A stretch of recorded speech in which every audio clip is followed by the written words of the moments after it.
युधिष्ठिर का नाम आपने खूब सुना। युधिष्ठिर गुरुकुल में पढ़ते थे। अन्य आचार्यों ने युधिष्ठिर को और उनकी कक्षा के दूसरे छात्रों को पाठ पढ़ने के लिए दिया। पाठ पढ़ने के लिए पहला ही पाठ दिया कि कभी क्रोध नहीं करना चाहिए।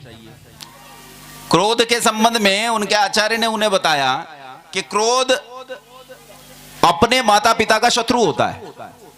क्रोध अपने माता पिता को खा जाता है। कैसे खा जाता है ये बताओ। क्रोध अगर मेरे मन में पैदा हुआ तो क्रोध का माता पिता कौन है? मैं। तो क्रोध क्या करता है? सबसे पहले किसे खाता है? सबसे पहले उसे खा जाता है जो उसका माता पिता है। क्रोध करने वाले को खा जाता है। तो उन्होंने बताया क्रोध कभी नहीं करना चाहिए। फिर उन्होंने अगले दिन इस पाठ को सुना, सारे छात्रों ने सुना दिया। युधिष्ठिर से कहा भाई तू भी सुना दे। युधिष्ठिर ने कहा जी मुझे तो याद नहीं हुआ। उन्होंने कहा कल याद करके आना, और दूसरा एक और पाठ दे दिया। अगले दिन छात्रों से पूछा तो अगले दिन छात्रों ने दोनों पाठ सुनाए, लेकिन युधिष्ठिर ने कहा मुझे तो पहला भी याद नहीं और दूसरा तो मैंने सुना ही नहीं।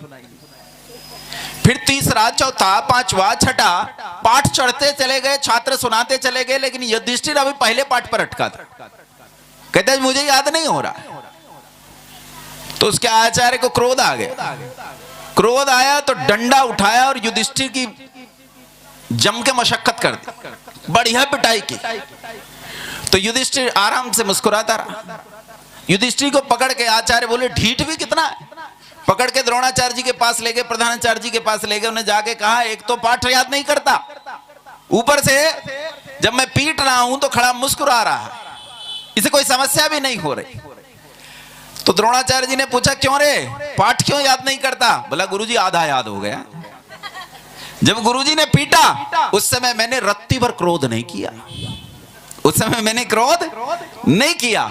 अब उन्हें बात समझ में आई कि पाठ याद होना किसे कहते हैं। तो जब तक वो धारण नहीं हो जाए जो सुना है, तब तक उसके सुनने का कोई लाभ नहीं। हो तो सुनते रहो, उसका क्या लाभ होता है।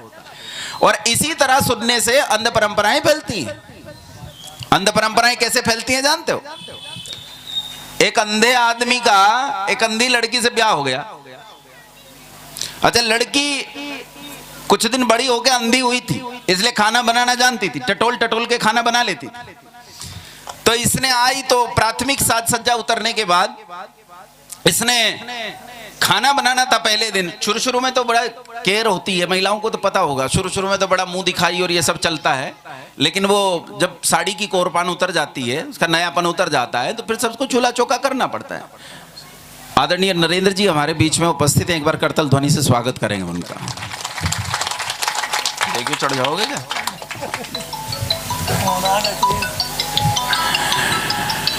तो प्राथमिक साज सज्जा उतरने के बाद जब काम करना पड़ता है तो इस लड़की का भी काम करने का अवसर आया और इसने खाना बनाना शुरू किया।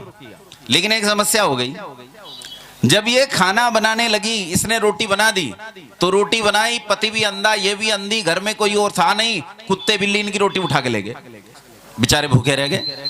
दोबारा फिर बनाई, फिर कोई चिड़िया कौवा उठा कर ले गया। अभी बड़ी समस्या हो गई। तो अंधे आदमी ने एक उपाय किया, बुद्धि लगाई।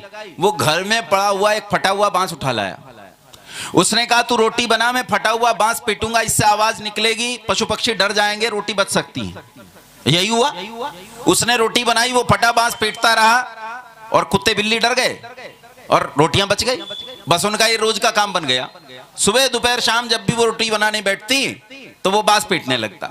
समय बीतने पर इनका एक अच्छा लड़का पैदा हुआ जो अच्छे से देख सकता था। इन्होंने उसे पढ़ाया लिखाया, बड़ा किया, इंजीनियर हो गया। पढ़ लिख कर इसका ब्याह हुआ। अच्छी देखने वाली सुंदर बहू घर में आई।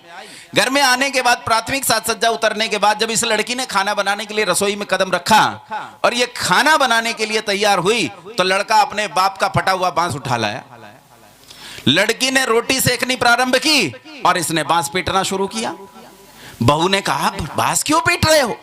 उसने कहा तू रोटी बना रही है इसलिए बांस पीट रहा हूं।